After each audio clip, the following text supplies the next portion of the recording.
નમસ્કાર દોસ્તો, વિડીયોમાં ફરી એક વખત તમારું સ્વાગત કરું છું।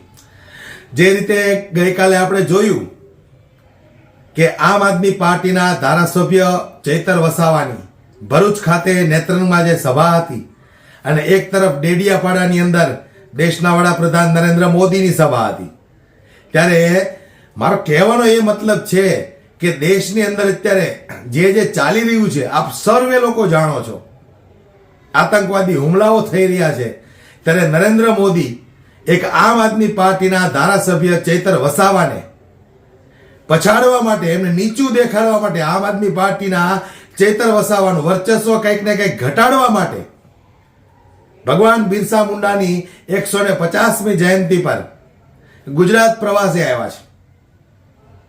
આગલે દિવસે બિહારની અંદર નરેન્દ્ર મોદી ભારતીય જનતા પાર્ટીની સરકાર ચૂંટણી જીતે છે, એમનો જશ્ન પડતો મૂકી અને ગુજરાત ખાતે આવ્યા છે। ત્યારે તમે લોકોએ જોયું જે રીતે ચૈતર વસાવાની સભામાં હજારો લાખોની સંખ્યામાં લોકો ભીડ ઉમટી પડી હતી, ત્યારે બીજી તરફ નરેન્દ્ર મોદીની સભામાં જે ફિયાસ્કો થઈ રહ્યો છે, નરેન્દ્ર મોદીની સભામાં જેટલા પણ લોકો આવ્યા છે આપ સર્વે લોકો જાણો છો, એમણે ભાડાની બસો મૂકી, એ બસોમાં જબરજસ્તી લોકોને લાવવામાં આવે છે, આંગણવાડીની બહેનોને જબરજસ્તી લાવવામાં આવે છે, આશાવાડીની બહેનોને લાવવામાં આવે છે, સ્કૂલના શિક્ષકોને જબરજસ્તી આવવા માટે ફોર્સ કરવામાં આવે છે। ત્યારે માંડ નરેન્દ્ર મોદીની સભામાં જનમેદની દેખાય છે, પણ અહીંયા તો કંઈક અલગ જ થઈ ગયું। ચૈતર વસાવાની સભામાં જે હજારો લાખો લોકોની ભીડ ઉમટી પડી એ સ્વયંભૂ આવી, પોતાના ખર્ચે આવી। ત્યારે આ વાતને લઈને આમ આદમી પાર્ટીના પ્રદેશ નેતા ઈશુદાન ગઢવીએ દેશના વડાપ્રધાનને શું કહ્યું, સૌથી પહેલા દોસ્તો આપણે એ વાતને સાંભળવી છે જે ઈશુદાન ગઢવી બોલ્યા છે। અત્યારે તમારે આતંકવાદી હુમલા થઈ રહ્યા છે આપણી ઉપર, જે રીતે અત્યારે દેશમાં નાણાકીય કટોકટી સ્થિતિ સારી નથી, આ બધામાં આપણે પ્રધાનમંત્રી ધ્યાન દેવાનું હોય। નાની નાની ચૂંટણીઓમાં જે માનો કે છત્રભાઈ વસાવાનો દબદબો છે, ઈ ડેડિયાપાડામાં આવીને સભા કરવાની ને બહારથી માણસો લાવવાના, એમાં તમારી આબરૂ ઘટે છે, પ્રધાનમંત્રીની આબરૂ ઘટે છે। તમે જુઓ, નિકોલમાં તમારે સભા થઈ, વિસાવદર ચૂંટણી જીત્યા એટલે પાટીદારો કે ભાઈ નીકળી જશે તો આદિવાસી નીકળી, આમે તમારા ભાજપ પાસેથી બધું નીકળી ચૂક્યું છે। જનતા હવે સમજદાર થઈ ગઈ છે, હવે જનતા રાજા બાબુઓથી છેતરાવાની નથી। પણ ચૈતરભાઈ વસાવાની જે આગેવાનીમાં જે સભા થઈ અને એમાં સેંકડો હજારો આદિવાસી સમાજે જ્યારે એકતા બતાવી, એનો અર્થ સાબિત થઈ ચૂક્યું છે કે હવે ભાજપને આદિવાસી સમાજ પસંદ નથી કરતું, એમના અવાજને દબાવવાની કોશિશ કરી છે। 30 વર્ષમાં આદિવાસી સમાજને જેટલું લૂંટવાનું હતું, જળ, જંગલ, પૈસા એક્ટ, અનુસૂચિત 5, આ બધામાં ભાજપે લૂંટી લીધા છે।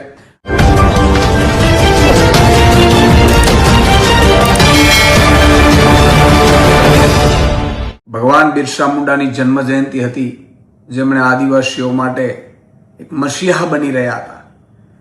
એ જન્મ જયંતિ નિમિત્તે બે દ્રશ્યો તમને મને જોવા મળ્યા।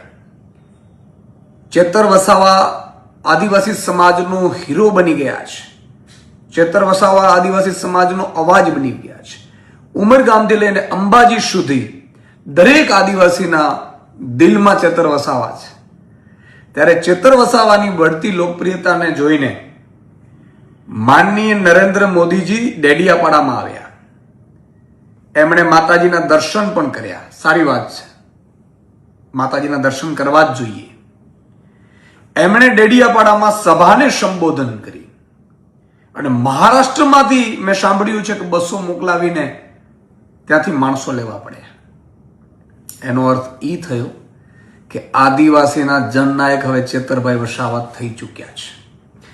જે રીતે બે પિક્ચર જોયા, એક બાજુ સરકારી બસો, સરકારી તંત્ર, કલેક્ટર, અધિકારીઓ, મામલતદારો, તલાટીઓ બધાને લગાડી દીધા, છતાંય માણસો ન થયા માનનીય પ્રધાનમંત્રીજીની સભામાં, અને એક બાજુ સ્વયંભૂ ચૈતર વસાવાના જે નેત્રંગમાં એમની આગેવાનીમાં જે જયંતિ ઉજવવાનું નક્કી કર્યું અને લાખો લોકો જોડાયા, એ બતાવે છે કે આદિવાસી સમાજ જાગૃત થઈ ચૂક્યો છે, આદિવાસી સમાજના હક અને અધિકારોથી વાકેફ થઈ ચૂક્યો છે। અને આદિવાસી સમાજે નક્કી કરી લીધું છે. તો મારે માનનીય પ્રધાનમંત્રીશ્રીને કહેવાનું છે કે તમે જુઓ, આમ આદમી પાર્ટી જે રીતે આગળ વધી રહી છે, અહીંયાના કોઈ નેતાની તાકાત નથી. એટલે તમને બોલાવે છે ને તમે નાની નાની ચૂંટણીઓમાં આવી જાઓ છો, તાલુકા જિલ્લામાં ચૂંટણીઓમાં તમારો આ ઉપયોગ કરશે અને એમાં તમારી આબરૂ ગુમાવવાનું થયું છે. અત્યારે તમારે આતંકવાદી હુમલા થઈ રહ્યા છે આપણી ઉપર. જે રીતે અત્યારે દેશમાં નાણાકીય કટોકટી સ્થિતિ સારી નથી. આ બધામાં આપણે પ્રધાનમંત્રી ધ્યાન દેવાનું હોય.